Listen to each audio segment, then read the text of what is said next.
और एक बात बता दूं आपको, मेरी बेटी ने आपकी बेटी के शय पर शादी की है। सारा के तो अंदाज मुझे बिल्कुल शाजिया जैसे लग रहे हैं। आज तक मुझे याद है किस तरह उसने खड़े खड़े दरवाजे पर आपको शादी के लिए मना लिया था, याद है ना आपको? अरे क्या हुआ, आप इतने परेशान क्यों लग रहे हैं? और ऑफिस भी नहीं गए आप? सारा से हुई थी तुम्हारी कोई बात?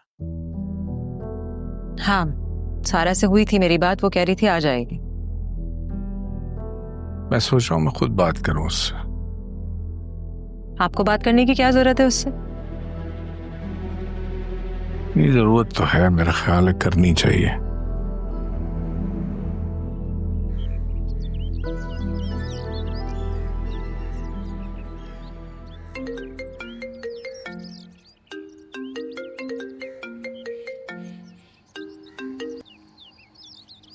हेलो बाबा, कैसे हैं आप?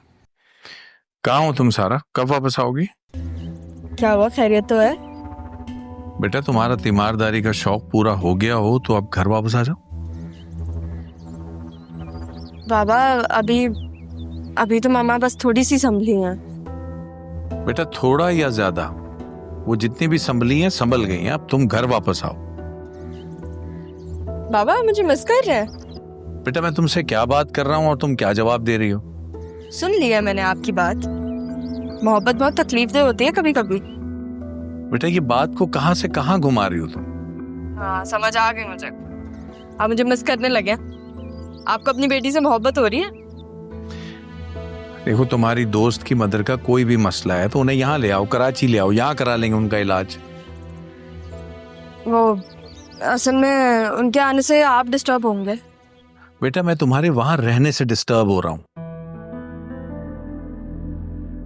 और बहुत डिस्टर्ब हो रहा हूं। कितने दिन लगेंगे? और बस कुछ ही दिन और लगेंगे। और वैसे मैंने भी सोचा था कि मैं उनको ले आऊं, अम्मी भी कह रही थी, लेकिन मुझे ऐसा लग रहा है कि थोड़े इश्यूज क्रिएट हो जाएंगे।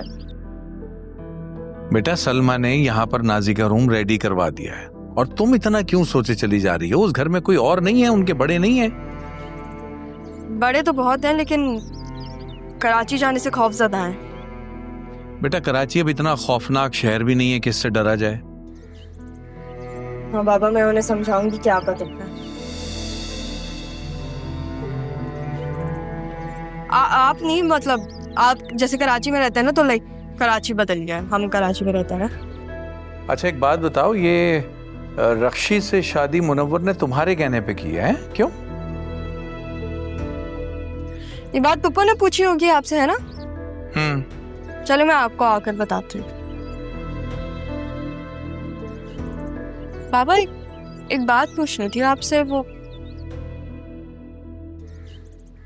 आपने क्या मेरी असल अम्मा को डिवोर्स दी थी?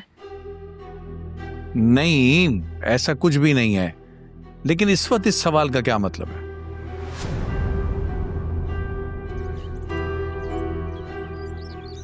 बस ऐसी वो पप्पो का ख्याल आया तो ये ख्याल भी आया, सोचा पूछ रहे। चलो मैं कुछ ही दिनों में आ जाऊंगी। सही, अल्लाह हाफिज।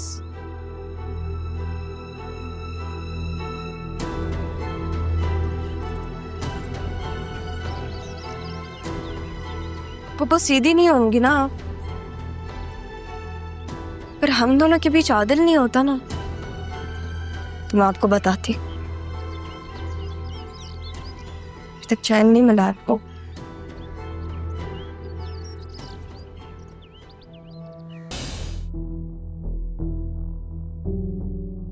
क्या हुआ, ऐसे क्यों देख रही हो तुम मुझे? सीरियसली आप सारा से मुनव्वर के बारे में पूछ रहे थे? अरे भाई फरद कह रही थी, उसे लगता है कि मुनव्वर रक्षी से सिर्फ सारा के कहने की वजह से शादी के लिए राजी हुआ था और अब तंग कर रहा है वो रक्षी को ये बातें कह कह के। और आपने उनकी ये बात मान ली?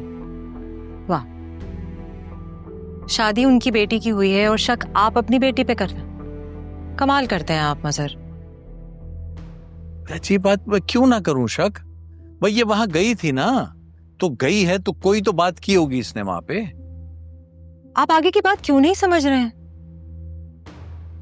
रिश्ता रक्षी के लिए आया था और ये बात उसने खुद ही कही कि वो 2 साल से जानती थी मुनव्वर को और दोनों एक दूसरे से मोहब्बत करते थे।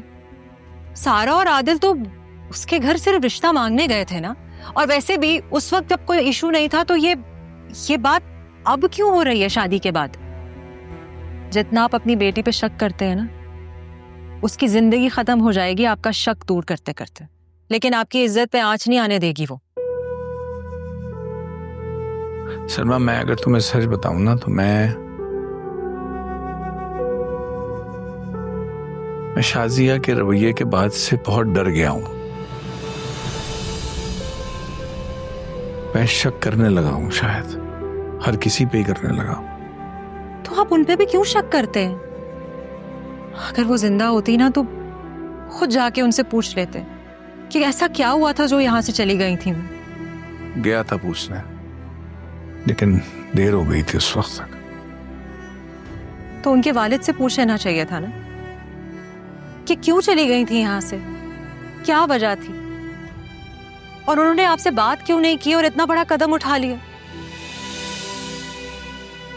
किसी की जान लेने में और अपनी जान देने में बहुत फर्क होता है मजहर, आपको इसके बारे में सोचना चाहिए। जिंदा होती तो पूछ लेता।